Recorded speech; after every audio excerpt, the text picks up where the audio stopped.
હું એટલા માટે અહીંયા આવ્યો છું, સાંભળજો, હું એટલા માટે અહીંયા આવ્યો છું કે ભવિષ્યમાં છે ને કોઈ કોળીનો ચાળો ન કરે ને એવું કરીને જવાનું છે. બહુ કોળી સમાજે સહન કર્યું છે, એક વાત સમજજો. ગુજરાત ભરમાં કોળી જેટલા છે એટલાને વાત કરવા સંદેશો આપવા માંગુ છું ને આમ મીડિયાના મારફતે હું કહેવા માંગુ છું. મિત્રો, એક વાત સમજજો તમે બધા, કોળી સમાજ પર અન્યાય બિલકુલ સહન નહીં થાય. નવનીત એક જ એકલો નથી, આખો સમાજ એના હારે છે. મિત્રો, એક વાત ધ્યાનમાં રાખજો.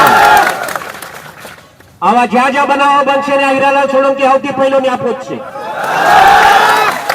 એ ખાલી દેખાવો કરવા માટે નહીં હો, મારે દેખાવો નથી કરવો, મારે આ ભાષણ ભીષણ બી નહોતું કરવું, પણ સમાજ એટલો મોટો ભેગો થઈ ગયો ને તો કઈક કેવો મેં આવ્યો ત્યારે કીધું કે આપણે છે ને શાંતિથી આપણે આ પ્રદર્શન કરવાનું છે.